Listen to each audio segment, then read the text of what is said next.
Gaurav Bhatia Bharatiya Janata party के प्रवक्ता नेता इस वक्त हमारे साथ है। गौरव भाई, स्वागत है आपका।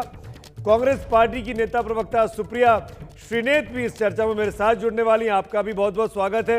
इन 5 राज्यों को अगर बाइफरकेट कर दे आसान शब्दों में इस राष्ट्रीय बहस के लिए, जब राष्ट्रीय पार्टी के राष्ट्रीय प्रवक्ता मेरे साथ जुड़े हुए हैं, तो बीजेपी पुडुचेरी और असम में आ रही है, बीजेपी पश्चिम बंगाल, तमिलनाडु और केरल में नहीं आ रही है। Gaurav Bhatia, your interpretation of the C voter opinion poll, आप क्या कहेंगे? देखिए, मैं आपका सर्वे देख रहा था और आपका चैनल भी प्रतिष्ठित है और यशवंत जी बैठे हैं, वो भी ऐसे सिफोलॉजिस्ट है जिनकी सब बहुत तारीफ करते हैं, आदर करते हैं। लेकिन मैं पश्चिम बंगाल के जो नंबर आप दिखा रहे थे उससे बीजेपी कार्यकर्ता जो कहेगा वही बात मैं भी कहूंगा। बिल्कुल सहमत नहीं हूं। कैलाश जी आपके चैनल पे थे। मेरा ये मानना है कि जो परिवर्तन की बात प्रधानमंत्री जी, अमित शाह जी और राष्ट्रीय अध्यक्ष नड्डा जी कर रहे हैं, वो परिवर्तन तो उसी दिन चालू हो गया था जब ममता बनर्जी ने अपनी सीट बदल ली थी भवानीपुर से नंदीग्राम। और हमारा पूरा विश्वास है, जो हमारे पास फीडबैक जमीन से आ रहा है, कि हम 200 का आंकड़ा वहां पार करेंगे, सरकार हम बताएंगे। असम की आपने बात करी सुमित जी, मैं असम से ही जुड़ा हुआ हूं अभी, और मैं एक बात बिल्कुल स्पष्ट करना चाहता हूं कि हम 100 का आंकड़ा असम में पार करेंगे, और उसकी वजह भी मैं आपको बताता हूं। जिस तरह का विकास हमारी सरकार ने यहां किया है, सर्बानंद सोनोवाल जी ने जिस ईमानदारी से, कर्तव्य परायणता से जनता की सेवा करी है, और यहां पे चाहे इंफ्रास्ट्रक्चर की जो जरूरतें थी वो भी पूरी नहीं होती थी, तो डबल इंजन की सरकार, केंद्र और प्रदेश की सरकार ने मिलजुल के सांस्कृतिक जो धरोहर है उसको मजबूत बनाया, सुरक्षा प्रदान करी, केवल असम को नहीं देश को। जो हमारे पोरस बॉर्डर्स होते थे, घुसपैठिए होते थे, उसको हमने रोका है, और अभी मैनिफेस्टो हमारा जारी हुआ है। तो यहाँ की जो मूलभूत जरूरतें हैं कि यहाँ पे बाढ़ बहुत आती है, सुमित जी आपको पता है, उसको किस तरह से हम लोग सुनिश्चित करेंगे कि बाढ़ ना आए, पहली बात तो, और कदम उठाएं इस तरह से कि जो आम यहाँ पे आदमी है उसका जीवन अस्त व्यस्त ना हो। उसके अलावा यहाँ पे चाय के बागानों के जो मजदूर हैं, आप देख रहे थे ऑफ सीजन में कुछ नेता आए, चाय के जो पौधे बड़े हो गए थे उसकी पत्तियां वो मार्च में ही तोड़ने लगे क्योंकि फोटो खिंचनी थी।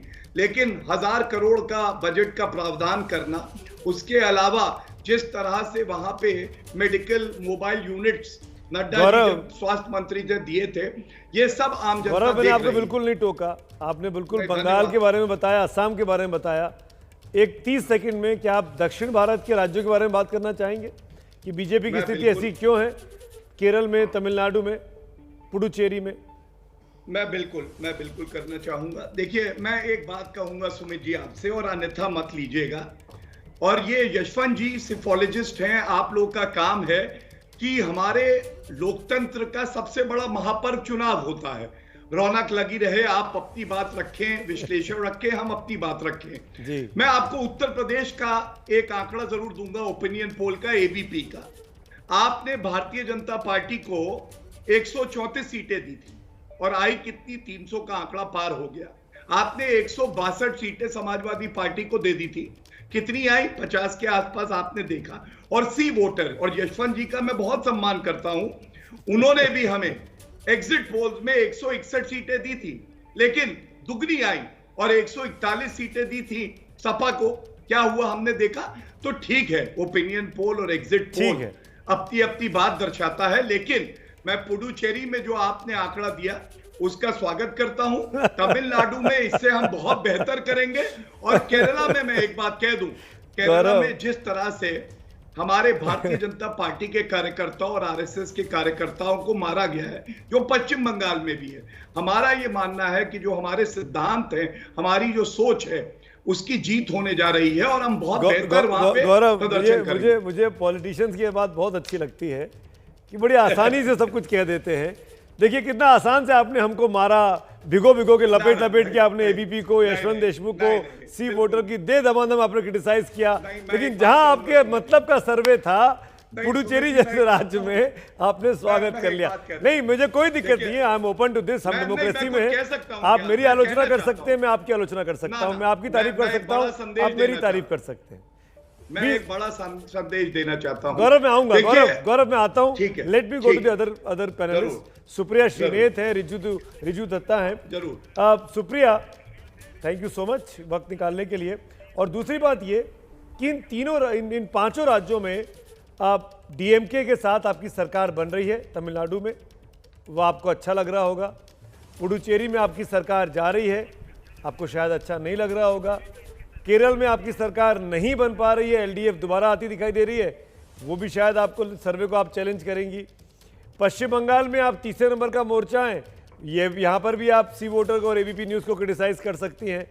असम में भी आप क्रिटिसाइज कर सकती हैं क्योंकि वहाँ भी आपकी सरकार इस ओपिनियन पोल में नहीं दिखाई देती है। इसके इतर मैं आपसे ये पूछना चाहता हूँ, आपके ब्याह पे मैंने आपकी सारी बातें बोल दी, ऐसा क्यों होता है कि कांग्रेस पार्टी इन पांचों राज्यों में उस दमखम के साथ नहीं दिखाई देती जैसी हुआ करती थी एक जमाने में? क्यों? धन्यवाद मुझे बुलाने के लिए। और मैं आपको, जिसको आपने बोला भिगो भिगो के कुछ नहीं मारूंगी, मैं सीधी सफेद बात करूंगी। अब सीधा मारेंगे। ये ओपिनियन पोल है, मैं इसकी जितना सम्मान करना चाहिए उतना सम्मान करती हूँ। यशवंत जी को मैं बिलेटेड हैप्पी बर्थडे भी कहूंगी, लेकिन ये भी कहूंगी कि मैं इस पोल से बिल्कुल भी इत्तेफाक नहीं रखती हूँ, मैं वेहेमेंटली डिसएग्री करती हूँ। अच्छा, एक बात मैं क्लियर कर दूं, यशवंत अब डिबेट में नहीं है, वो जा चुके हैं। असम होके आई हूं, let me clear this, he is not in the studio now. ठीक है, प्लीज कोई बात नहीं, फेयर पॉइंट।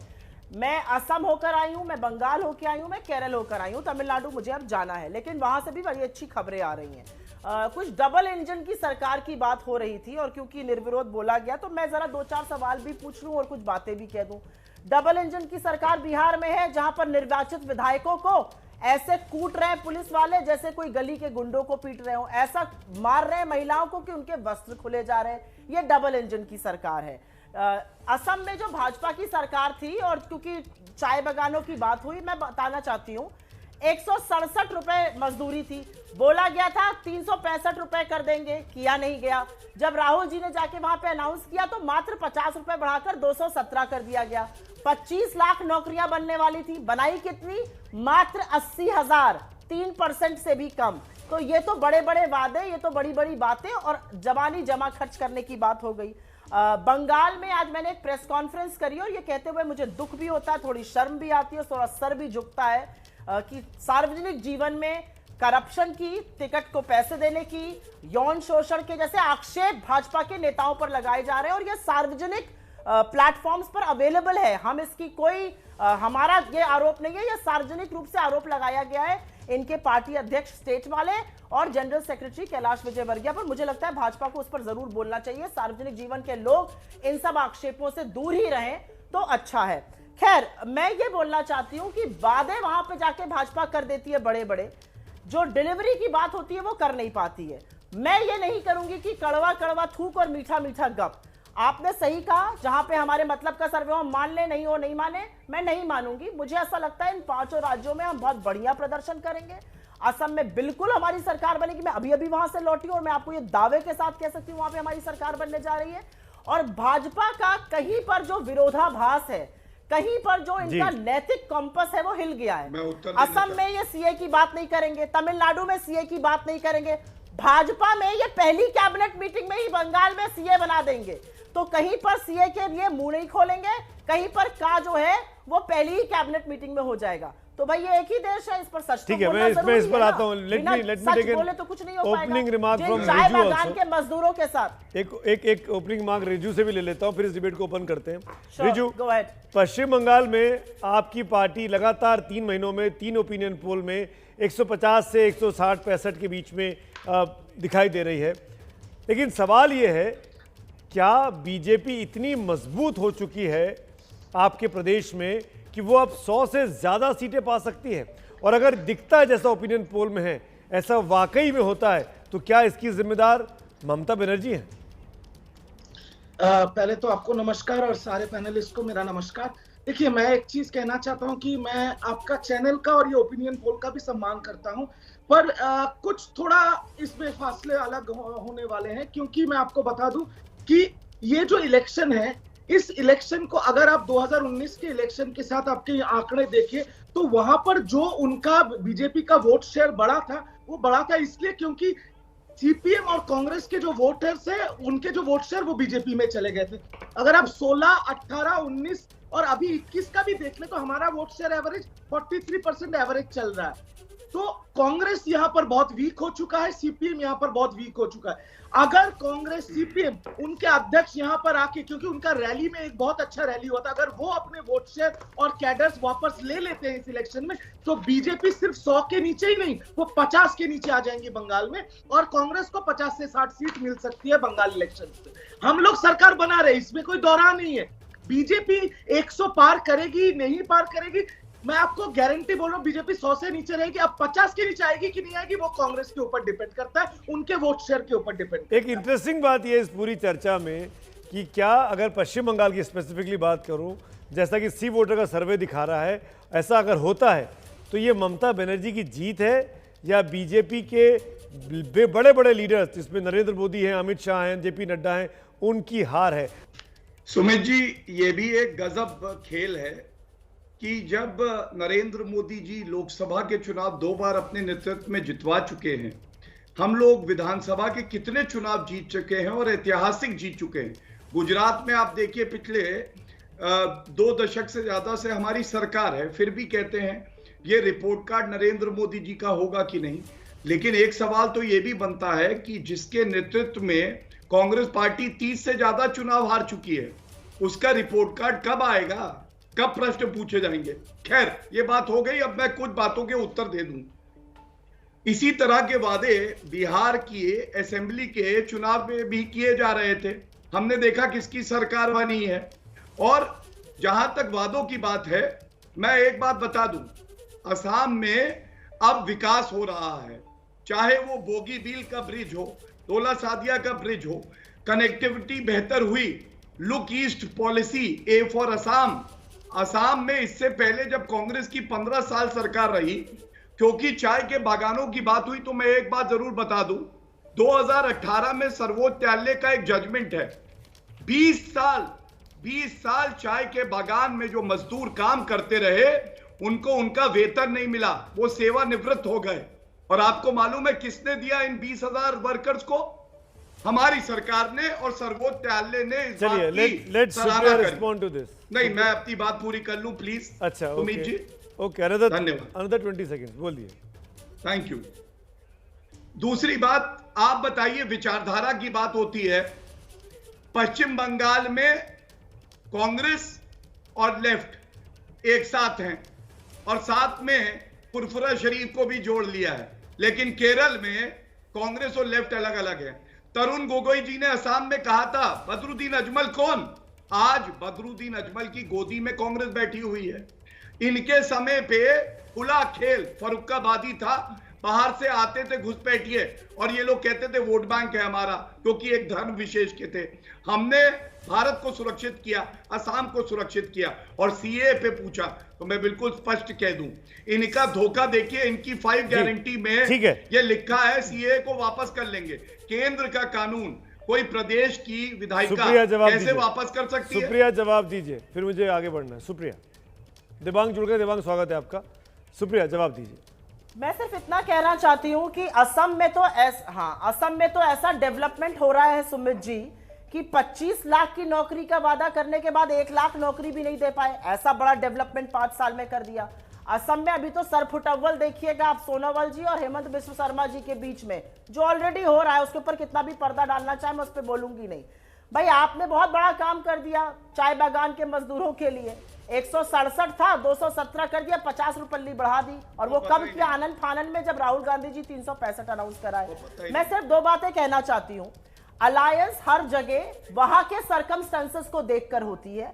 वेस्ट बंगाल के सर्कमस्टेंसेस कुछ और है, केरल के सर्कमस्टेंसेस कुछ और है। भाजपा ने तो पीडीपी से अलायंस करी हुई है। ये किसको थोता चना बैठ के यहाँ पे ज्ञान बांटेंगे अलायंस का? आप तो जहां जाते हैं वहां लपक के अलायंस कर लेते, फिर आपको लगता है तो हमने गलत काम कर लिया, सरकार गिर जाती है। और मैं एक चीज और बोल देती हूँ, मैं पोल पर वापस आ रही हूँ। मैं एक चीज बात बोल के खत्म कर रही हूँ अपनी बात।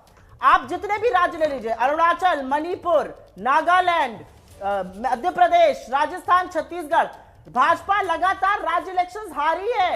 और बिहार के चुनाव में अंततोगत्वा मात्र 12,000 वोट का डिफरेंस था और 9 से 10 सीटें तो प्रशासन की वजह से इधर से उधर हो गई। तो ये आपकी जीत नहीं है। और जो कल बिहार में हुआ है वो लोकतंत्र की हार है, वो लोकतंत्र पे कलंक है जो कल बिहार की असेंबली में हुआ है। सुप्रिया जी की बात का जवाब दीजिएगा गौरव जी, दिमाग के पास भी जाना है। क्या इन नतीजों के बाद 2 मई के बाद इस देश में क्या इस तरफ बहस चली जाएगी कि नरेंद्र मोदी बनाम राहुल गांधी की लड़ाई में नरेंद्र मोदी ज्यादा सुर्खियां बटोरते रादर देन राहुल गांधी? हाँ, बिल्कुल इस पर बात होगी सुमित। और मेरे ख्याल से चूंकि चर्चा चल रही थी असम की, अगर असम को और करीब से आप देखें तो जिस तरह से अलायंस बनाया है कांग्रेस ने इस बार, यानी अगर बराक वैली लोअर असम से बात करके एजीपी यानी ऊपर तक इन्होंने बना लिया है। बड़ा इनके पास एंटी-सीए वाला मुद्दा है, बहुत ऐसा मुद्दा है जिससे मैं बहुत असमी लोगों से मेरी बात होती है, असम के लोगों से, और बहुत नाराज़ हैं वो इससे। यानी आपने मुद्दे बना लिया। बीजेपी की बात देखिए, इन्होंने कहा था टी गार्डन की भी यहाँ बात हो रही थी, टी गार्डन पर इन्होंने कहा कि टी गार्डन की 6 कम्युनिटीज़ को एसटी में शामिल करेंगे। प्रधानमंत्री का लेख था खुद इस बारे में, वो काम नहीं हुआ। तो बहुत सारे वादे किए जो नहीं हुए। आपसी फूट का उल्लेख यहाँ कांग्रेस की प्रवक्ता कर ही रही हैं, जिस तरह की सरफुटबल है कि यानी कि आप कांग्रेस के मुख्यमंत्री का चेहरा आज आप नहीं बता पा रहे हैं। इस सब के बावजूद अगर जो कमी रह रही है कांग्रेस की, प्रवक्ता भी हैं, कार्यकर्ता भी हैं, उम्मीदवार भी हैं, अलायंस भी है, लेकिन लीडरशिप नहीं है। अगर आप देखें तो राहुल गांधी वहाँ केवल एक बार जाते हैं, प्रियंका गांधी एक बार जाती है, और इसकी तुलना आप करें प्रधानमंत्री से, करीब 1 दर्जन बार वहाँ जा चुके हैं। आप चुनाव लड़ रहे हैं तो मन लगा के लड़िए और उसमें मेहनत करिए, मेहनत करते हुए नजर आइए। आप तमाम मौकों के बावजूद, इसलिए इन्होंने कहा कि बड़े नेता तरुण गोगोई इस बार नहीं है, अगर वो होते तो शायद उसकी भरपाई हो जाती। उस हालत में आपका वहां न जाना मेरे ख्याल से आपका जो नेतृत्व है उसकी बड़ी खामी है। और इस पर जब भी बात होगी तो असम का एक बहुत बड़ा उदाहरण है यहाँ पर। सुप्रिया, पहले आप जवाब दीजिए, फिर मैं रिजू आपके पास आता हूँ। सुप्रिया, दिमाग के ऑब्जर्वेशंस का। नहीं, मैं देवांग जी की इज्जत करती हूँ, लेकिन राहुल गांधी जी वहां पर 4-4 बार हुआ है, प्रियंका गांधी जी वहां पर 3-3 बार हुई है। मुझे नहीं पता उनको पता है कि नहीं, लेकिन ये तो सार्वजनिक बात है। मैं तो ये कहना चाहती हूँ, जो कांग्रेस ने वहां पर 5 वादे किए हैं, 5 लाख सरकारी रोजगार के, हम जबानी जमा खर्च नहीं करते, 2,000 प्रति महिला, हम का के विरोध में खड़े हैं, हम 200 रुपए की फ्री यूनिट बिजली देंगे और हम 365 पहली कैबिनेट में डिसीजन लेंगे 1 महीने के अंदर, 1 हफ्ते के अंदर, चाय बागान के मजदूरों के लिए। हमारा ये वादा है, इसलिए हमारे साथ लोग जुड़ रहे हैं। अब भाजपा परेशान है तो परेशान रहे, इससे हमारा कोई लेना देना नहीं है। हम पूरे मन से चुनाव लड़ रहे हैं, हमारा पूरा संगठन मन से चुनाव लड़ रहा है। और मुझे लगता है जितेंद्र सिंह अलवर जी जो वहां के जनरल सेक्रेटरी इंचार्ज है, उन्होंने अच्छी अलायंसेस करी हैं और हम पुरजोर तरीके से हाथ कंगन को आरसी क्या, पढ़े लिखे को फारसी क्या। प्रतिमा मिश्रा वही है जोरहाट में ग्राउंड पर, और शायद कुछ लोगों के साथ मौजूद है मेरी कलीग प्रतिमा। किसके दावे में दम है, गौरव के या सुप्रिया के? कौन ठीक बोल रहा है? किसकी पार्टी को लीड दिखाई देती है जनता के मन में? देखिए सुमित जी, लगातार हम लोग अपने चैनल पर भी यही बात कर रहे हैं कि it's not an easy win for any party. तो वही यहाँ पर ग्राउंड पर स्थिति भी नजर आ रही है। कोई खुलकर अपनी जीत का दावा नहीं कर रहा है। जब बात होती है इन सब मुद्दों की, तो मुद्दे कोई स्थानीय मुद्दे नहीं इस बार के विधानसभा चुनाव में। या तो सीए की बात होती है या फिर सीधा घुसपैठ का मुद्दा उठ जाता है। बीजेपी और कांग्रेस के ही लोग मेरे साथ इस वक्त मौजूद है। हमारा जो ओपिनियन पोल है वो बता तो रहा आपकी सरकार बन रही, कोई बहुत खास बढ़त आप लोग नहीं ले रहे हैं। बन जाएगी, लेकिन आप भी मानेंगे कि टफ फाइट है। देखिए, ऐसा लगता है कि इतना जो आप लोगों के मतलब समीक्षा में आप लोगों का आ रहा है, इतना टफ होगा नहीं, क्योंकि यहाँ पे जो मतलब एजीपी और मतलब बीजेपी के जो मतलब एक ही साथ मतलब फ्रेंडशिप से जो मतलब इलेक्शन हो रहा है ना, उसी दौरान हम लोगों का इजीली हम लोगों का 90 मतलब 80 से 90। ये आपको नुकसान नहीं? देखिए, सीए का मुद्दा जो है वो आप कोई फर्क नहीं पड़ने वाला है, क्योंकि वो उस मुद्दे से एक नया पार्टी का जन्म हुआ है इसमें, और वो मुद्दा कुछ 2 पार्टी का जन्म हुआ है। और दूसरा वो मुद्दा सुप्रीम कोर्ट में है, जो सुप्रीम कोर्ट फैसला सुनाएगा, उच्चतम न्यायालय जो फैसला सुनाएगा, उसी के मुद्दे पे लोग विश्वास करते हैं। तो अगर कुछ नेगेटिव था तो ये की बात आप बंगाल में कर सकते हैं, उसकी बात असम में नहीं होती। आपको लगता है ये नुकसान पहुंचाएगा बीजेपी? हाँ, ये बीजेपी को 100% नुकसान है। इस बार कांग्रेस महाजोट का सरकार होगा 100% 200%। लेकिन आप लोगों को जो 2 नए दल विरोध में खड़े हो गए, आप लोगों के अखिल गोगोई का दल हो, दूसरा दल हो, वो अगर वोट काटेंगे तो सीधा नुकसान आपको और सीधा फायदा बीजेपी। नहीं, वो हमको भी वोट नहीं काटेगा, बीजेपी की वोट काटेगा। वो आप 100% निश्चित रहे। हम का महाजोट का सरकार होगा, सिटीजन अमेंडमेंट बिल जो आसाम का जो असमिया बोलने का आत्मा अभिमान वो छोड़ जाएगा। इसलिए सभी असमिया लोग अभी तय कर दिया कि कांग्रेस महाजोट का सरकार होगा। देखिए सुमित, जैसा हम कह रहे थे, सबके अपने अपने दावे हैं। बीजेपी का कहना है कि जो दिखाया है उससे कई गुना ज्यादा हम सीटें लेकर आने वाले हैं, पर कांग्रेस कह रही है कि हमारा गठबंधन इतना स्ट्रांग है, इतने सारे दल मिलकर चुनाव लड़ रहे हैं कि जीत हमारी होगी। गौरव हटे के पास जाना चाहूंगा। गौरव, अब कांग्रेस के नेता इस बात में इन 5 राज्यों में अगर सबसे अधिक दमखम कहीं लगा रहे हैं तो असम के चुनावों में लगा रहे हैं, और वो ये मान के चल रहे हैं कि असम में हम बीजेपी को हरा सकते हैं और एक मैसेज नेशनल लेवल पर दे सकते हैं कि बीजेपी को चुनाव हराया जा सकता है। सुमित जी, दिबांग जी की बात का पहले उत्तर दे दूं। दिबांग जी ने कहा कि मुख्यमंत्री का चेहरा कौन होगा। बिल्कुल स्पष्टता से एक बात कह दूं, ये हमारी पार्टी की एक नीति रही है, जहां इनकम्बेंट गवर्नमेंट होती है, मुख्यमंत्री होता है, वहां चेहरे पे चर्चा नहीं होती है। और ये भी बात बता दूं, नौकरी की करी तो आंकड़ों से बात करें तो अच्छा लगेगा। आप बताइए, मुद्रा योजना में 75 लाख लाभार्थी हैं, 30,000 करोड़ रुपया दिया गया है। एक अलायंस की बात पीडीपी के साथ उठाई तो प्रवक्ता जी को यही नहीं पता कि प्री पोल अलायंस और पोस्ट पोल अलायंस पे क्या फर्क होता है। मैंने तरुण गोगोई जी के शब्द बोले, अजमल कौन, इन्होंने उस पर उत्तर ही नहीं दिया। और जहां वादे की बात करती हैं तो सबसे बड़ी वादा तोड़ पार्टी कौन सी है? कांग्रेस। राजस्थान में, छत्तीसगढ़ में तो गंगा जल हाथ पे लेके कहा था किसानों का हम कर्जा माफ कर देंगे 10 दिन में, नहीं हुआ। पेंशन देनी थी राजस्थान के किसानों को, नहीं हुई। और अब मैं पश्चिम बंगाल में जल्दी से टिप्पणी कर दूं, अभी लोग कहते हैं टांग टूटी है, दिल ना टूटे। 2 मई दीदी गई और इनका दिल भी टूटेगा। और पश्चिम बंगाल में इनके युवा नेता 51 साल के राहुल गांधी क्यों नहीं जा रहे हैं? वो इसलिए नहीं जा रहे हैं, जानते हैं ये फुरफुरा शरीफ के साथ गठबंधन करने से एक ठगबंधन गठबंधन नहीं बनता है। फाइट है, भारतीय जनता पार्टी की बात हो रही है, हम 200 का आंकड़ा पार करेंगे। सुप्रिया, आप जवाब दीजिए, रिजू में आता हूं। सुप्रिया। सुमित जी,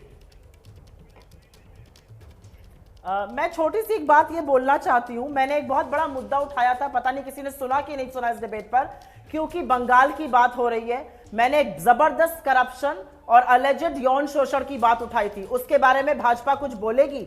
मैं ये जानना चाहती हूँ, क्योंकि ये सार्वजनिक जीवन में ये बड़ा मुद्दा है और चेहरे पे चर्चा नहीं होती। चेहरे तो थके हारे घूम ही रहे हैं भाजपा के हर प्रदेश में, जहां देख लीजिए। मैं ये जानना चाहती हूं कि आपके जनरल सेक्रेटरी पर, आपके प्रदेश अध्यक्ष पर यौन शोषण का और करप्शन का, में पैसे लेकर देने का एक आक्षेप लगाए, ये बहुत बड़ी बात है अपने आप में। और चुनाव आयोग को अपने आप इसको संज्ञान में लेके तय तक जाना चाहिए, पर पार्टी को तो कुछ बोलना चाहिए। ये सार्वजनिक गौरव आप जवाब देंगे या नहीं देंगे आपकी मर्जी है, लेकिन सुप्रिया आप उस आक्षेप को लेके इसी के पास जा सकते थे। आप इलेक्शन कमीशन नहीं गए, आप मीडिया के पास आए, प्रेस कॉन्फ्रेंस किया आपने। मैं जानना चाहता हूं ऐसा क्यों? इलेक्शन कमीशन क्यों नहीं गई कांग्रेस पार्टी? आप मुझसे ज्यादा कानून समझते होंगे, मैं ये जानती हूं, और मुझे पूरा विश्वास है आपको ये पता होगा कि जब चुनाव होता है तो हर तरह की प्रणाली चुनाव आयोग के अंतर्गत आ जाती है। ये टिकटों को लेकर एक आक्षेप हुआ, ये सार्वजनिक रूप से अवेलेबल एक ऑडियो रिकॉर्डिंग है। ऑब्वियसली हम इसको उठाएंगे, हम इस मुद्दे पर जवाब चाहते हैं भाजपा से। अगर गलत है तो ये कंडेम करें, इसे, इसके खिलाफ कंप्लेंट करें, FIR करें। गौरव, आप कमेंट कर रहे हैं? गौरव, यू वांट टू कमेंट? और कुछ तो स्पष्टीकरण चाहिए ही हमें। जी गौरव। देखिए, कानून की जानकारी थोड़ा कम है कांग्रेस की प्रवक्ता को। वापस मुझे आ रहा है, प्ले हो रहा है प्लीज। सुमित जी, इन्होंने पहले तो ये कहा कि भ्रष्टाचार के आरोप है, तो सरकार तो टीएमसी की है अभी भी। हाँ, सुपरिटेंडेंस है इलेक्शन कमीशन ऑफ इंडिया में, तब भी FIR दर्ज करने के लिए कंप्लेंट दी जा सकती है। चुनाव होने का मतलब ये नहीं है कि कोई आपराधिक काम हो तो आप कंप्लेंट नहीं दे सकते। और भ्रष्टाचार की बात ये ना करे तो अच्छा है। CAG रिपोर्ट इनके समय में आई थी, असम में इनकी सरकार रही थी और CAG ने कहा था वहां घोटाला हुआ, और वहां पे भर्ती घोटाला असम में हुआ। मामले आप उस पर चुप रहिएगा, ये संदिग्ध है अपने आप में। मैं आप दोनों को रोक रहा हूं, मैं आप दोनों को रोक रहा हूं। सुप्रिया जी, गौरव जी, 1 मिनट। सुप्रिया जी, 1 मिनट।